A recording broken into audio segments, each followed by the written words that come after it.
कहानी एक अनजान संदेश, पुरावैदिक रहस्य, प्राचीन गुरुकुल का दृश्य। अंधेरी रात, हल्की वर्षा हो रही है।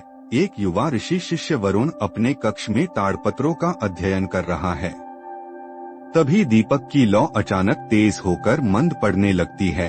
एक पुराना ताड़पत्र अचानक हवा से उड़कर उसके सामने गिरता है। वह उसे उठाकर देखता है, उसमें कोई अदृश्य लिपि उभर रही है। वरुण आश्चर्यचकित होकर बुदबुदाता है, यह तो महर्षि अगस्त्य का गुप्त ग्रंथ है। लेकिन यह यहाँ कैसे आया? तभी पास रखी शंखनाद की माला अपने आप झंझनाने लगती है।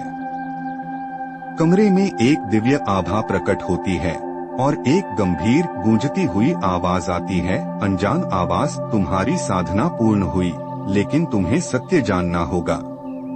अतीत के रहस्य अब उद्घाटित होने वाले हैं।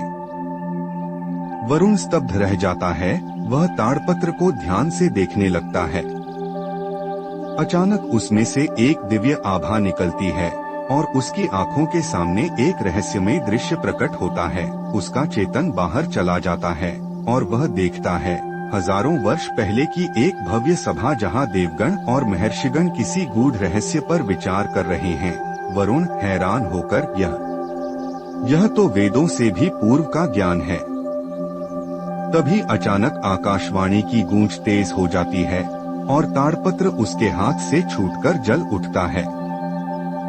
वरुण हड़बड़ाकर अपनी जगह पर गिर पड़ता है। कमरे की सभी चीजें शांत हो जाती हैं। दीपक स्थिर हो जाता है, लेकिन ताड़पत्र गायब हो चुका होता है। वरुण, सांसें तेज, आंखों में रहस्य का प्रतिबिंब। क्या यह सत्य था या किसी अज्ञात शक्ति का संकेत?